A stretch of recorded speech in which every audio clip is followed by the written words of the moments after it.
Sveiki! Atrodamies Valkā pie ēkas Semināra iela 6. Tātad mazliet pa ēkas vēsturi. Tā pirmreizējā eksploatācijā ēka bija nodota 1960. gadā. Tā ir no silikāta ķieģeļa mūra. Jumta segums bija asbesta šīfers, kurš bija diezgan sliktā stāvoklī. Un dzīvokļi kopā mums ir 8. Un katrā ziņā ar renovāciju ļoti viegli gāja. Kopspilsē visi dzīvokļi vienkārši ir jārenovē. Un tad kopējā platība ēkai 467,6 kvadrātmetri, 2 virzemes stāvi un 1 pagrabstāvs. Tas nav tā kā pa visu ēku, tikai viena pusē. Tātad uzlabošanas pasākumu laikā tika veikta ārsienas siltināšana, pamatsiltināšana, vēniņu pārseguma siltināšana, pagraba pārseguma siltināšana, jumta seguma nomaina pilnā apjomā, ieskaitot tā visas teknes, sakārtojot lietas kanālu, tā kā mūsu sistēma. Nomainīt dzīvokļu lodu, koplietošanas lodu, uzstādīts jauns veitvera durvis, kā ir bēniņu, atjaunot dabīgie ventilācijas kanāli, logos izveidota pieplūdes sistēma no vences sistēmas, izbūvēt 2 cauruļu apkurses sistēmu, uzstādīt alokātoru ar individuālu regulēšanu. Tas ir iedzīvotāji paši var sev regulēt temperatūru. Izbūvēt jaunu augstā un karstā ūdens apgādes sistēmu, uzstādīt viedie skaitītāji un izbūvēt arī jaunu kanalizācijas sistēmu. Rezultātā ir krietni samazinājies patēriņš. Ēka vispārībā, būvdarbi tika uzsākti 23. gada janvārī un nodoti 23. gada septembrī. Tagad ir apritējis principā 2 gadi, bet dati man ir par 1 gadu būs.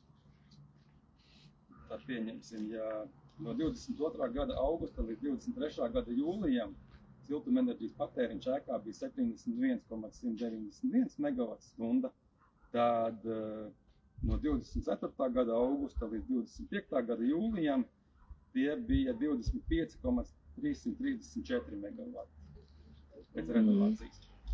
Un tā samazinājusies ir siltumenerģijas patēriņš par 45,85 MWh vai arī par 64,5%.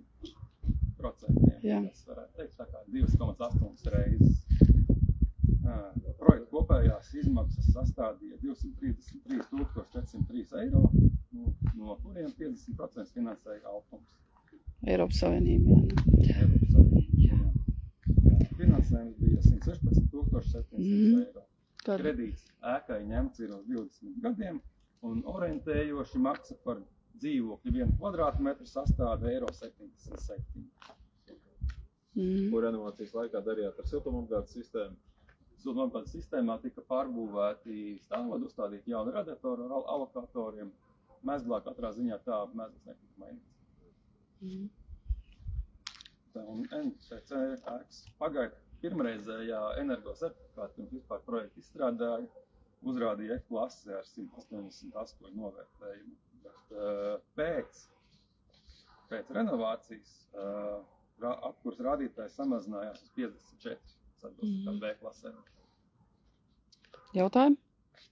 Siltumapgādes ir centralizētā? Jā, centralizētā siltumapgāde. Bet tā it kā ēka agrākā tāda bija arī malkas kurināma ēka. Te joprojām ir daži dzīvoklīši vēl atstājuši. Kā papildus? Kā papildus, jā. Bet, principā, cik es esmu aprunājies, īsti neizmanto. Jā, tie visi ir atjaunot, visi ir iztīrīti. Jā, koplietošanas telpas arī tiek izremontētas un līdz ar to elektrotīkli arī tiek nomainīti. Sakārtot. Visi, protams, nemainīgi, bet uzstādīt gaismas ķermeņi jauni un tā.